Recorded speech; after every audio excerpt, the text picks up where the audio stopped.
नमस्कार, MD talk show में आपका स्वागत है। मैं हूं सुप्रिया शर्मा। राहुल गांधी अपने संसदीय क्षेत्र रायबरेली आए हुए थे।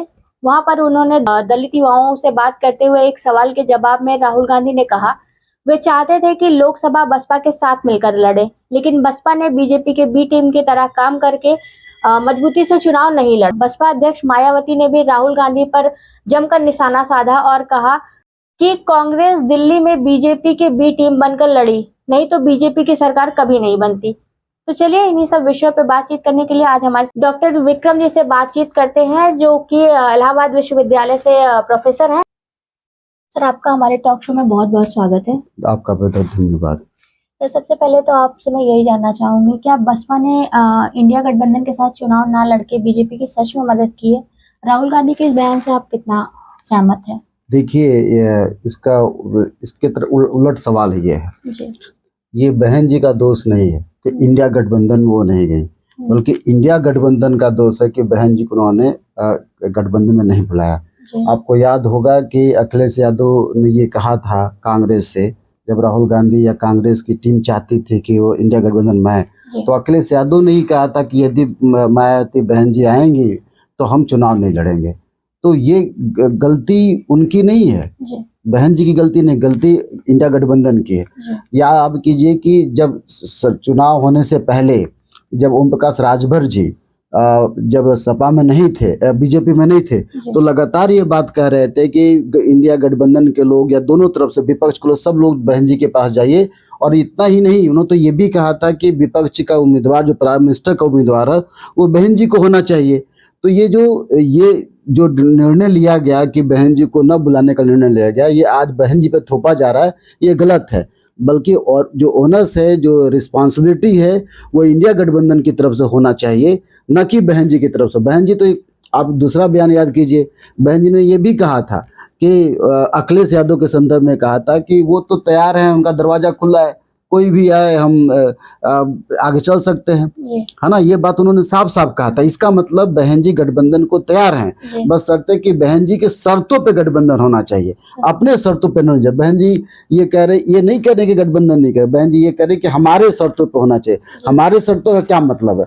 हमारे शर्तों का मतलब है कि यदि कांग्रेस या सपा गठबंधन उत्तर प्रदेश में करना चाह रही है, तो कांग्रेस की सरकारें जहां जहां पे हैं वहां भी गठबंधन होना चाहिए। महाराष्ट्र में होना चाहिए, कर्नाटक में होना चाहिए, तेलंगाना में होना चाहिए, बंगाल में होना चाहिए। तो विपक्ष का जो रणनीति है वो यहीं पे है कि सब लोग एक साथ ला नहीं पा रहे हैं। अभी आपके हाल ही में पता चला, सरकार बनने के बाद ममता बनर्जी ने कहा कि राहुल गांधी पे सवाल खड़ा किया कि हम राहुल गांधी जी को रिप्लेस करके किसी और को लाना चाहिए। और शरद पवार ने यही बात कही कि रिप्लेस करके उनको लेना चाहिए। तो बीजेपी के तुलना में जो विपक्ष है वो बहुत बिखरा हुआ है और छोटी छोटी बातों पे बिखरा हुआ है। कहीं पे गठबंधन हो रहा है, कहीं पे गठबंधन नहीं हो रहा। नहीं तो बीजेपी किसी कीमत पे नहीं जीत पाती अगर विपक्ष एक साथ होता। तो जो बहन जी ने भी उठाया था कि कांग्रेस जहाँ पे मजबूत है वहाँ पे वो गठबंधन नहीं कर रही है, अब उनको उत्तर प्रदेश में गठबंधन चाहिए। तो इसमें उन्होंने क्या गलत कहा? क्योंकि ताली तो बिल्कुल, मैं तो कह रहा हूँ कि गलत नहीं कहा। तो मैं आपको शुरू में ही कहा है कि बहन जी की कोई दोष नहीं है। बहन जी इस देश के एक बड़ी नेता है and she need respect, she deserve respect also. तो आपको बाय इज्जत आपको जाना चाहिए और उनकी जो बातें हैं उनकी भी माननी चाहिए। वो तो कह ही रहे हैं कि मेरा जो पार्टी है खुल ओपन है, आप आइए और हमारी शर्त मानिए, हमारी शर्त मानिए तो बात हो। तो खुलेआम कह रहे हैं। लेकिन सवाल विपक्ष का है कि अगर वो बहन जी की बात नहीं मानेगा और ठेकरा उन पर थोपने की कोशिश करेगा, नहीं बहन जी ने गलती कर दिया, बहन जी ने ये कर दिया, ये कर दिया, तो ये तो एक परसेप्शन बनाने की बात है। बीजेपी चाहती है कि उनके खिलाफ परसेप्शन बने और विपक्ष के नेता परसेप्शन बना रहे हैं। तो ये जो परसेप्शन की राजनीति है ना कि बहन जी गठबंधन में नहीं आना चाहती, सारी पार्टी के नेताओं को निकाल देना चाहती हैं, वो जानबूझ के हारना चाहती हैं, बीजेपी की बी टीम है, बहन जी बहुत डरी हुई हैं, ये सब सरासर वो जो है वो गलत है। सर किसी भी समाज के उत्थान के लिए सत्ता में सहभागिता से जो है वो चीजें ज्यादा अच्छी चलती हैं। बिल्कुल चलते तो हैं। ऐसे में आप ये क्यों ऐसा है कि बहन जी अकेले ही चुनाव लड़ना चाहते नहीं, फिर आप सवाल रिपीट गलत कर रही हैं। बहन जी मैं कह रहा हूँ चुनाव लड़ना चाहते हैं। जी और सहभागिता का तो साहब कांसीराम ने कहा, डॉक्टर बी आर अम्बेडकर ने कहा, हमारे सारे महापुरुष ने कहा जी कि भाई सत्ता के बगैर, खुद जी डॉक्टर बी आर अम्बेडकर का राइटिंग स्पीच में पढ़ रहा था, उन्होंने खुद कहा कि सत्ता में आए बगैर हम सर क्रांति नहीं ला सकते। इन शॉर्ट कहने की बात ये है कि जब गठबंधन की ही राजनीति चल रही है तो चीजें मैनेजेबल होती है ना, तो करके अगर गठबंधन में आ जाए, जैसा कि आपको भी पता है कि अभी बसपा की जो स्थिति है वो कहीं ना कहीं कमजोर है। हाँ जी बिल्कुल, दिन ब दिन जो है कमजोर हाँ होती हाँ, जा रही है, तो इसमें एक स्टेप लेना चाहिए, मेरा ये मानना स्टेप है। लेना चाहिए। मैं फिर आपसे कह रहा हूँ कि स्टेप लेने के लिए सबका, देखिए सामाजिक न्याय का मुद्दा है, जी सामाजिक जो क्या कहते हैं रिस्पेक्ट की बात है। जी आप रिस्पेक्ट के साथ बुलाइए ना। जी ये ओम प्रकाश राजभर कह कह के थक गए, भले वो अभी बीजेपी में है, लेकिन वो कह रहे थे कि प्राइम मिनिस्टर, और सबको पता है कि बहन जी की जो दिली तमन्ना है, और साहब कांसीराम भी चाहते थे कि बहुजन समाज से, और मेरा भी मानना है जी कि पहली बार अब तक किसी भी सरकार में कोई भी दलित प्राइम मिनिस्टर नहीं बना है। जी और यह बात मैंने कई कई सोशल मीडिया से भी कहा, कई बार ट्विटर पर लिखा है, कई बार कविताओं में लिखा है जी कि इस देश को, मैं तो यहाँ तक कि जब प्राइम मिनिस्टर मोदी जी जब बहुमत में भी चुन कर आए, तब भी मैंने ये बात कही थी कि मोदी जी क्या इस देश में दलित प्राइम मिनिस्टर देंगे? यदि बहुत वो कहते हैं कि दलितों को गोली ना मारो, मुझे गोली मारो, तो क्या दलित प्राइम मिनिस्टर देंगे? मैं अब्राहम लिंकन का एग्जाम्पल दिया था कि अब्राहम लिंकन ने राष्ट्रीय सरकार बनाई थी, तो क्या मोदी राष्ट्रीय सरकार नहीं बना सकते? बहन जी को चांस देते प्राइम मिनिस्टर बनने के लिए? तो खैर उनसे तो उम्मीद नहीं कर सकते। तो विपक्ष की बात आई, तो विपक्ष में सबको पता है, मनमोहन सिंह के जमाने में ये बात आई थी कि भाई बहन जी को प्राइम मिनिस्टर बनाना चाहिए। जो थर्ड मोर्चा था उसने भी पहल करने की कोशिश की थी प्रकाश करात के नेतृत्व में, तो उस वक्त भी बात नहीं बन पाई। अब यहाँ पे जब इस बार सरकार बनने की बात आई थी, ओम प्रकाश राजभर खुलेआम कह रहे थे, उनसे ज्यादा वोकल कोई नहीं था ये कहने के लिए कि बहन जी के पास जाओ, तुम जाओ, अखिलेश को बोले थे, राहुल को बोले, सबको क्यों नहीं गए? यदि बहन जी के सामने आप ये शर्त रखते कि बहन जी हम तैयार हो रहे हैं प्राइम मिनिस्टर बनाने के लिए, तो क्या गठबंधन में वो नहीं आती? जी सर, कहा ऐसा भी जाता है कि जो आज की सरकारें हैं वो कहीं ना कहीं विपक्ष की जो है वो कमजोर नसें पकड़ लेती हैं, उनकी हिस्ट्री जान लेती हैं, उसके बाद उनसे अपने तरीके से काम कराती हैं। तो आपको क्या ऐसा लगता है कि बहन जी अभी किसी दबाव में है? नहीं, बहन जी किसी दबाव में नहीं है। जी ये एक परसेप्शन बनाया गया है कि बहन जी ईडी से डर रही हैं, सीबीआई से डर रही हैं, बहन जी को पकड़ ले जाएगी, पुलिस पकड़ ले जाएगी। देखिए बहन जी के कार्य करने की शैली अलग है। आप ये देखिए, सारी दुनिया को पता है कि बसपा का वोट खत्म हो रहा है, डिक्रीज हुआ है, इसके बावजूद भी अपने समधी को निकाल दे रही हैं। इसके बावजूद भी उसके बाद वो अपने भतीजे को निकाल दे रही हैं। तो ये जो इन्होंने अपने समधी को निकाला है, तो आपको क्या लगता है कि वो क्या रीजन था उसके पीछे का, कि परिवारवाद ना बढ़े, या फिर उनको अपनी कुर्सी जाने का डर था? नहीं, कुर्सी जाने का डर नहीं, क्योंकि कुर्सी जाने का क्या मतलब, कुछ वोट प्रतिशत तो सब बच्चा ही नहीं है सर। आप कुर्सी, फिर आपका भी मानना है कि जो है बसपा जो है आने वाले सालों में सरकार में नहीं आएगी? नहीं, मेरा ये मानना है कि गठबंधन करना चाहिए। मैं अपना ये मैं मानता हूँ कि गठबंधन का जमाना है और गठबंधन होना चाहिए। अब पहल कौन करेगा? अभी आपने कहा ना कि कुर्सी का क्या डर, आपको पता है कि जो है वोट रेट उनका डिक्रीज होता जा रहा है। हाँ। तो कल को अगर मान लीजिए आती हैं वो सत्ता में, तो उनके जो समधी हैं वो अगर मतलब उनको उस तरह का डर था या क्या चीजें थी?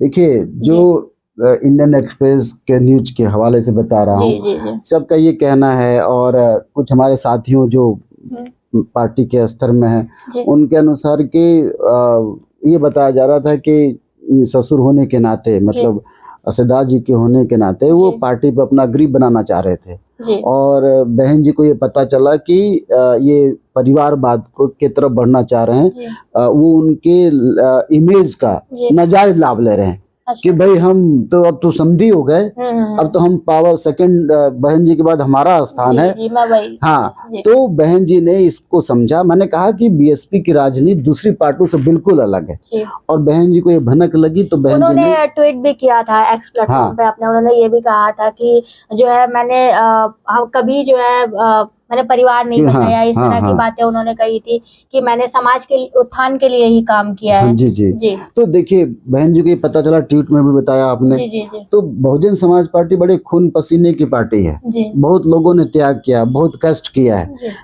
इलेक्टोरल पॉलिटिक्स में हो सकता है बसपा ना हो, लेकिन बसपा ने एक जनमानस में एक अपनी जगह बनाई है, एक मेमोरीज सेट किया है। जैसे झांसी की रानी का मेमोरीज है, जी। हिटलर का मेमोरीज है, मैं हिटलर से तुलना नहीं कर रहा हूँ, जी। और तो एक मेमोरीज को सेट किया है, जी जी बिल्कुल। बच्चों के दिमाग में है। तो जी। जनता में देखिए आग लगी है, चेतना आई है, जी। और उन्होंने एक नए ये पॉलिटिक्स की बात की है। जी। तो बहन जी ने एक स्टैंडर्ड सेट किया है। चुनाव सभी लड़ते हैं, चुनाव पार्टियां आती हैं जाएंगी, लेकिन जो स्टैंडर्ड बहन जी ने सेट किया है बहुजन समाज पार्टी के लिए, किसी दूसरी पॉलिटिकल पार्टी में ये स्टैंडर्ड नहीं है कि सब जगह पे अपने अपने नाते रिश्तेदार को देख करके, अपने पावर स्ट्रक्चर को देख करके, जाति को देख करके पार्टी चलाई जाती है। हर पार्टी में है, जी। चाहे वो कांग्रेस में हो, चाहे बीजेपी हो, चाहे कोई पार्टी।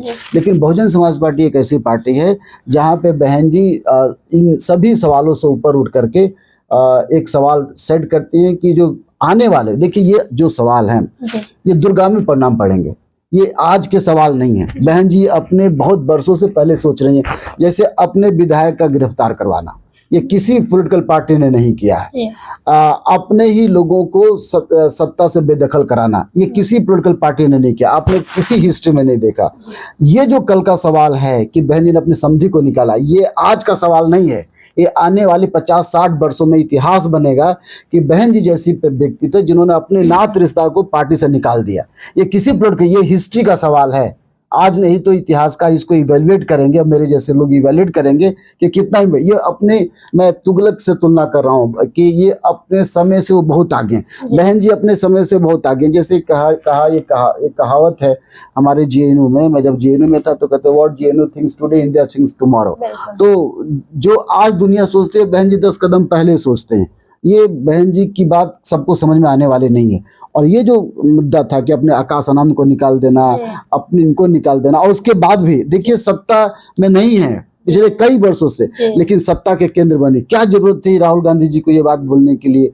क्यों उदित राज बोल रहे हैं? भाई बहन जी तो सत्ता में भी नहीं है, तो उदित राज को क्यों लगा कि सामाजिक न्याय का गला घोट दिया इन्होंने, अब हमें गला घोटने की बारी है? कहाँ कितना डर है। आप हम लोग, आप भी पढ़ी होंगी, हमारे यहाँ पे शेक्सपियर का एक नाटक चलता था, उसका जूलियस सीजर। जूलियस सीजर ये कहता है कि ब्रूटस तुम मर गए, जूलियस सीजर को कहता है कि जूलियस तुम मर गए लेकिन तुम बहुत खतरनाक हो मरने के बाद भी। तो बहन जी की राजनीति ऐसी है कि वो सत्ता में न रहने के बाद उनसे अभी भी लोग खौफ खा रहे हैं कि कुछ भी हो सकता है, और उन्होंने वास्तव में किया भी है। तो इसलिए बहन जी पे सब कुछ ठिकरा फोड़ देना गलत है, और मैं ये मानता हूँ कि सही नहीं है। अच्छा सर, मैं अगर बसपा के बेस वोटर्स की बात करूँ, जो उनका बेस वोट है, हाँ। वो कहीं ना कहीं आपको लगता है कि वो कांग्रेस में शिफ्ट हो रहा है, या फिर वो जो है चंद्रशेखर के साथ एकजुट हो रहा है? चंद्रशेखर के साथ तो नहीं, हर पार्टियों में शिफ्ट हो रहा है, ये मैं मानता हूँ कि इसका कारण क्या मानते हैं? इसका कारण यह है कि देखिए गठबंधन की राजनीति ये चमत्कारिक राजनीति है ना, और ये आज राइट विंगर की राजनीति चल रही है पूरी दुनिया में, और सत्ता में बने रहना बहुत जरूरी है। तो बहुजन समाज के जो वोटर हैं उनको लग रहा है कि ये सत्ता में, बहन जी सत्ता में नहीं है तो उनको कहाँ पे शिफ्ट करे। तो ये एक दिक्कत आ गई सत्ता में न रहने की वजह से वोट शिफ्ट। आज बीजेपी का सत्ता में नहीं तो बीजेपी को कौन पूछेगा, है ना। किसी ने अच्छा सवाल किया था, मुझे याद नहीं आ रहा कहाँ देखा था सवाल कि तुम मुझे प्राइम मिनिस्टर बना दो, मैं ही सब चुनाव जीत जाऊंगा। कहाँ किसी ने कहा था, मुझे नहीं आ रहा, किसी की बात हुई थी कि भाई तुम मुझे, हाँ कन्हैया की बात थी। अच्छा। कि तुम मुझे प्राइम मिनिस्टर बना दो, मैं सारा चुनाव जीत जाऊंगा। तो सत्ता में रहने का एक सुख है, और सत्ता में रहने की वजह से सत्ता की जो मशीनरी है वो आपको फेवर करती है। जैसे मोदी, अब देखिए अभी ट्रंप ने कितना 2.1 डॉलर अरब खरब डॉलर क्या पैसा भारत को दिया, तो सत्ता के लोगों को लाभ मिल रहा है। तो सत्ता में बने रहने से जनता में एक परसेप्शन जाता है कि हमारी सरकार है। अब चूंकि उनको जाति का देश है, ये जातियों का देश है और यहाँ पे अपर कास्ट का डोमिनेशन है, caste wise, structure wise, structural भी, कास्ट भी और रिलीजियस भी। अब इन सबको अपना डर है कि अगर हम सत्ता के साथ नहीं जाएंगे तो हमारी जमीनें चली जाएंगी। मैं एक उदाहरण दे रहा हूँ आपको, इसे आजमगढ़ का। मैं आजमगढ़ में था तो बहुत से मुस्लिम लोग हमारे पास आए जो सपा के नेता थे। उन्होंने कहा कि आजकल मैं बीजेपी से हूँ। मैंने बोला क्यों बीजेपी से? बोले अब बीजेपी में नहीं जाओगे तो हमारी जमीन चली जाएगी। तो ऐसे जो दलित नेता हैं वो भी अपने को शिफ्ट कर रहे हैं ताकि उनका जो राजनीति चलती रहे। तो ये रीजन है बसपा के वोट का खिसकने का। सर, आपके अकॉर्डिंग क्या लगता है, बहन जी कांग्रेस का प्रपोजल एक्सेप्ट करेंगी और आने वाले 2027 का चुनाव वो कांग्रेस और सपा के साथ लड़ेंगी? अगर आपके अकॉर्डिंग अगर उनको बाइज्जत बुलाया जाता है तो हाँ लड़ेंगी, पक्का लड़ेंगी। और अगर ये रख दिया जाए कि बहन जी गठबंधन में प्राइम मिनिस्टर की दावेदार होंगी तो वो अवश्य लड़ेंगी और मेरा पूरा विश्वास है। हाँ सर, आपको क्या लगता है कि अगर बसपा अकेले चुनाव लड़ती है तो क्या तीसरी बार जो है बीजेपी की गवर्नमेंट रिपीट हो जाएगी? बसपा ही नहीं, विपक्ष अगर बिखरा रहेगा तो क्या नाम है, बीजेपी की गवर्नमेंट रिपीट हो जाएगी। तो आपको लगता है कि सपा बसपा और कांग्रेस को साथ आना चाहिए? हाँ, मुझे लगता है कि सभी जितने भी गठबंधन में घटक दल हैं, सभी घटक दल को अपने गिले शिकवे भुला करके गठबंधन में आना चाहिए। और मैं चूंकि इतिहास का प्रोफेसर हूँ तो इतिहास के हवाले से आपको एक बहुत अच्छा एग्जाम्पल दे रहा हूँ। नेपोलियन बोनापार्ट पूरे यूरोप को जीत लिया था, ठीक। अब जब यूरोप को जीत लिया तो ये जो दूसरी सरकारें थी जैसे फ्रांस, जापान, ये रूस की, इंग्लैंड की और जर्मनी की, ये तीनों आपस में दोस्त नहीं थे, कभी नहीं दोस्त थे। लेकिन नेपोलियन बोनापार्ट को हराने के लिए रूस, जर्मनी और इंग्लैंड साथ में आए और अपनी दुश्मनी भुला करके वाटरलू के मैदान में नेपोलियन बोनापार्ट को हराया। तो Modi as a Napoleon Bonaparte है वो, ठीक। मोदी को हराने के लिए बहन जी इंग्लैंड है, हाँ, सपा रूस है और बाकी लोग जर्मनी है। तो इन तीनों को इकट्ठा होकर के वाटरलू के मैदान में, तो आने वाले इलेक्शन में ये वाटरलू तभी साबित होगा जब तीनों सभी गठबंधन जो विपक्ष का एक होंगे, तब मोदी हारेंगे वाटरलू के मैदान में। नहीं तो इसके मुझे नहीं लगता कि दूसरा कोई उपाय है। सबको अपना स्वार्थ भूल करके, गिले शिकवे भूल कर आप सत्ता बना लो, उसके बाद लड़ो कि किसको प्राइम मिनिस्टर चाहिए, किसको गृह मंत्रालय चाहिए, किसको रेल चाहिए, किसको नहीं चाहिए। उनको हराने के लिए जरूरी है कि आज सभी लोग एक हो जाएं। आम आदमी पार्टी को भी कह रहा हूँ, आम आदमी पार्टी और कांग्रेस, देखिए दिल्ली का चुनाव आपके सामने हुआ, यदि कांग्रेस से गठबंधन रहा होता तो मुझे नहीं लगता कि 10-15 सीट का आम आदमी को नुकसान होता। ये सारी दुनिया पे। ये जब राहुल गांधी का ये बयान आया था कि उन्होंने बसपा को जो है वो बी टीम बताया था, तो उन्होंने भी तो जवाब दिया था इस पे। बहन जी ने भी तो कहा था कि आप जो है बी टीम है, क्योंकि अगर आप ना लड़ते दिल्ली से चुनाव तो बीजेपी कभी ना जीत पाती। तो देखिए दोनों की अपनी अपनी दर्द हैं। बसपा का अपना दर्द है, कांग्रेस का एक लंबा इतिहास है जिसमें बसपा का ये मानना है कि कांग्रेस के लोगों ने जो लिबरेशन की पॉलिटिक्स है दलितों की, उसमें भाग नहीं लिया, डॉक्टर बी आर अम्बेडकर के साथ अन्याय किया, ये सब दुनिया जानती है। तो बहन जी इस बात को कई बार कही हैं।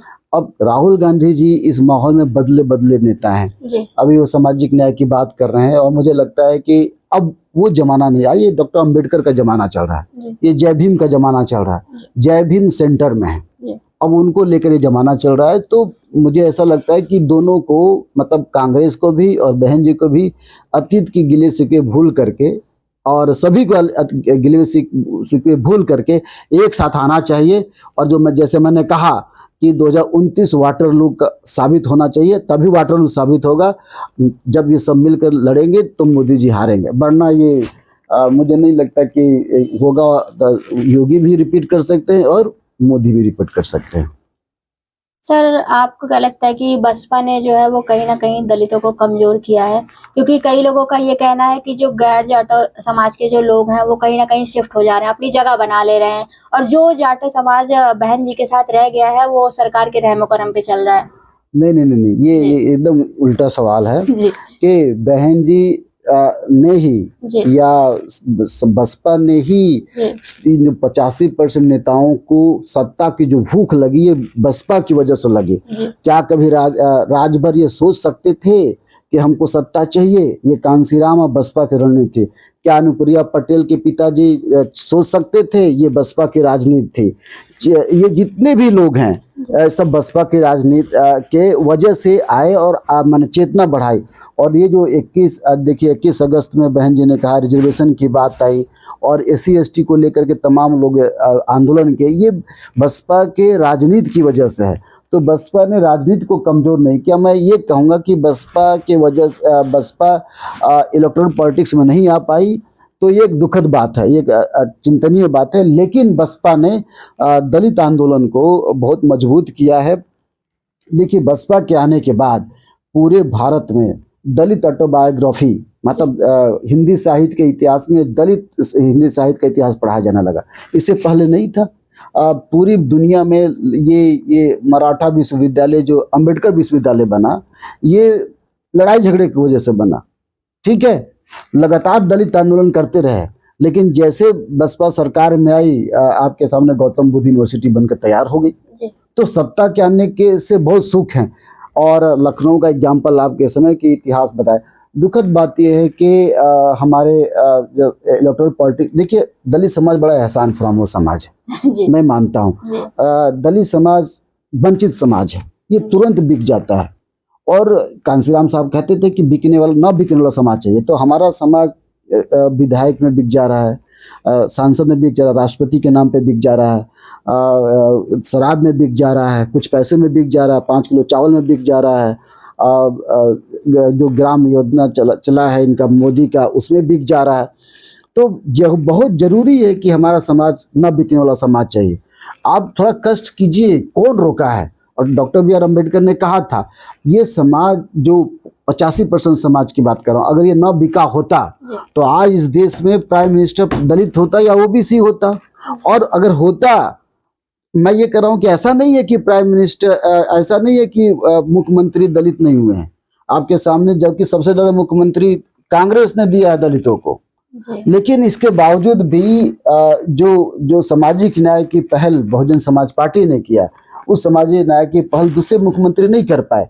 तो जरूरी है कि ऐसे प्राइम मिनिस्टर बने जो सामाजिक न्याय की पहल बहुजन विचारधारा के आधार पर करे, वो ज़्यादा जरूरी है। तो यह समाज एहसान फरामोश समाज है। यह समाज जो धार्मिक उन्माद चल रहा है, मैं ये कहूँगा कि राष्ट्रीय रिलीजियस नेशनलिज्म चल रहा है, जिसको रोमिला थापर कहते हैं सूडो नेशनलिज्म। एरिक हॉब्सबॉर्न कहते हैं कि धर्म के आधार पर चल रहा है। आप इजराइल को देख लीजिए, फिलिस्तीन को देख लीजिए, अमेरिका को देख लीजिए, और भारत भी है। आप देखिए, जिद प्राइम मिनिस्टर ये है कि ये तानाशाह है, उधर ट्रंप कह रहा है कि मैं भी जिद्दी हूँ, नेतन्याहू भी कह रहे हैं जिद्दी हूँ। तो ऐसे समय में ये हमारा समाज धोखेबाज समाज है, हमारा समाज एहसान फरामोश समाज है। हमारा समाज को ये समझ में नहीं आता कि कितने खून पसीने के बाद ये बहुजन समाज तैयार हुआ। और फिर आप लोगों के स्वार्थ की वजह से, ये बहन जी के स्वार्थ की वजह से नहीं, आपके स्वार्थ की वजह से बहुजन समाज खत्म हो रहा है। सर, आपको नहीं लगता कि सपा ने जब से PDA की बात की है और बीजेपी ने जो माइक्रो मैनेजमेंट करके जो है जाट और दलित समाज के साथ काम किया है, उसके बाद जो ये दलित राजनीति है वो यूनाइटेड नहीं हो पाई है? तो इसके फायदे भी हैं, नुकसान भी है। देखिए, मैं तो ये मानता ही नहीं कि PDA की राजनीति अखिलेश यादव ने किया। ये परसेप्शन है। अच्छा, ये परसेप्शन है कि पिछड़े, दलित, आदिवासी, अगर पिछड़ी की राजनीति करते, दलित की राजनीति करते तो महाकुंभ में अखिलेश यादव नहाते नहीं। क्या बहन जी को देखा नहाते? या किसी भी बड़े दलित नेता जो दलित PDA की, तथा कथित PDA की राजनीति कर रहा हो, सही में कर रहा हो, किसी को नहाते देखा? मैं इलाहाबाद यूनिवर्सिटी में हूँ, यहाँ पे मैं नहाने नहीं गया। अगर ये सही मायने में बहुजन समाज की PDA की राजनीति करते अखिलेश यादव तो नहाते। ये परसेप्शन बना दिया कि PDA की राजनीति कर रहे हैं, PDA की राजनीति कर रहे हैं। महाकुंभ आस्था का विषय हो गया। ये आपके लिए आस्था का विषय है ना मैडम, हमारे लिए तो आस्था का विषय नहीं है। हमारे लिए तो एक विचारधारा है। ये सभ्यताओं का टकराव है, दो सभ्यता, एक जिसको मैं ब्राह्मणवादी सभ्यता करता हूँ, या इसको बहुजन समाज पार्टी सभ्यता पार्टी नहीं बहुजनवादी व्यवस्था कह सकता हूँ, जी। और एक ब्राह्मणवादी व्यवस्था कर सकता हूँ, या हिंदूवादी व्यवस्था कर रहा हूँ। जो पॉलिटिक्स है ये जी। एक सिंपल हिंदू होना दिक्कत। आप भी हिंदू, मैं भी हिंदू हूँ, जी जी है ना। मेरे पिताजी राम जी कहते थे, जी मेरे भी मरने के बाद वो दाह संस्कार किया जाता है। जी लेकिन आप उसका राजनीतिकरण ऐसे कर देंगे कि आप मुझसे नफरत करेंगे, मैं आपसे नफरत करूंगा। जैसे आपने कह दिया कि आस्था का प्रश्न, जी तो ये तो हमारे मन में, आपके मन में नफरत भरा जा रहा है ना। जी अगर ये आस्था की बात होती तो विक्रम में जाकर गंगा में नहाते, पक्का नहाते। क्या आपको लगता है कि मैं नहा नहीं हूँ? मैं बचपन से कई बार गंगा में, मेरे घर के बगल में ही सरजू रिवर बहती है, जी और मेरी दादी रोज हाथ पकड़ कर ले जाती थी जब भी नहावन होता था, जो भी हाँ पर सर, हाँ, हमारे घर में दीपावली ये सब मनाया जाता है। बिल्कुल बिल्कुल। आज नफरत होने लगी, क्यों ऐसा होने लगा? पहले तो ऐसा नहीं था। पहले हम दीपावली मनाते थे, अब दीपावली नहीं मनाते। पहले होली खेलते थे, अब होली नहीं खेलते। जी अब हमारे घर में किसी देवी देवता का फोटो देख रही, अब देखिए चारों तरफ नहीं है। जी क्यों? ये विचारधारा जब आपके दिमाग में आई, जी तो वो विचारधारा ने समझा दिया कि ये गलत हो रहा है। जी तो अच्छा चलिए, मैं गलत हो सकता हूँ, जी कुछ देर के लिए लोग मुझे कंट्रोवर्शियल कह करके टर्मिनेट कर दें। जी बहन जी ने क्यों नहीं नहाया? बहन जी ने महाकुंभ में क्यों नहीं नहाया? चंद्रशेखर रावण क्यों नहीं नहाए? जी क्या सवाल है, क्यों नहीं आए? मैं गलत हो सकता हूँ, वो क्यों नहीं नहाए? अगर वो अपने आप को हिंदू की बात है, तो हिंदू सब हैं, लेकिन आपने जो हिंदू का जो जहर घोला है ना सबके मन में, और सब नफरत करने लगे हैं, ये गलत है। आपका कहना है कि कहीं ना कहीं सिर्फ धर्म की राजनीति हो रही है। हाँ, ये एकदम, मैंने कहा, मैं तो अपनी बात नहीं, कि एरिक हॉब्सबॉर्न का नाम ले रहा हूँ, रेनन का नाम ले रहा हूँ, रोमला थापर का नाम ले रहा हूँ, कि ये आजकल जो ना रिलीजियस नेशनलिज्म चल रहा है, धार्मिक राष्ट्रवाद चल रहा है, और राष्ट्रवाद होना ही गलत है। बिल्कुल। मैं राष्ट्रवादी नहीं हूँ, मैं आम एंटी नेशनल, मैं देशभक्त हूँ। पाकिस्तान से भारत की टीम या किसी देश से भारत की टीम अगर हारती है तो मुझे दुख होता है। मेरे यूनिवर्सिटी पे अगर कोई आरोप लगाता है तो मुझे दुख होता है, लेकिन मैं झंडा नहीं फहराऊंगा। ये नहीं कराऊंगा कि मोदी जी कह दे कि हर घर तिरंगा, नहीं फहराऊंगा हर घर तिरंगा। क्यों हर घर तिरंगा?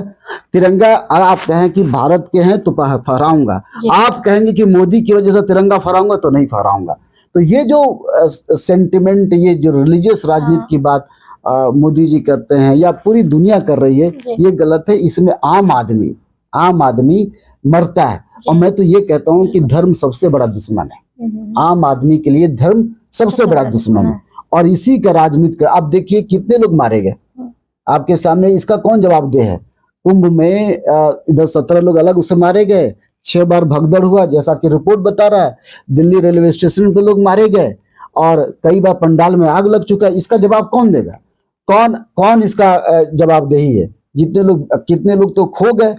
और आपको ये भी पता है कि चंद्रशेखर रावण ने तो सवाल भी उठाया कि ये हमारे इनकम टैक्स के पैसे से मिले, सारे इनकम टैक्स के पैसे से आप खर्च कर रहे हैं, तो इसमें क्या मुसलमानों का पैसा नहीं है, एससी का पैसा नहीं है, दलितों का पैसा नहीं है, ओबीसी का पैसा नहीं है, सबका पैसा है ना। तो जब सबका पैसा, तो सबकी भागीदारी, क्यों कहेंगे कि आपको मुसलमान यहाँ पे नहीं आएगा, उसका एक कम्युनिटी इसमें बैन हो जाएगी?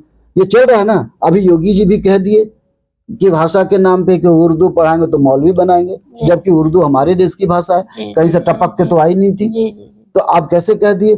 तो ये जो रिलीजियस सेंटिमेंट चल रहा है, रिलीजियस राष्ट्रवाद की जो नेगेटिव है, उसकी तरफ मैं इशारा कर रहा हूँ, और उसी इशारे में ये सारा बातें बढ़े। इसीलिए बहन जी को न तो विपक्ष समझ पा रहा है, न सत्ता पक्ष समझ पा रहा है। मैं तो सीधे कह रहा हूँ कि बनाओ ना प्राइम मिनिस्टर, तुम अगर बहुत अच्छा राइट विंगर हो, देशभक्त हो ना।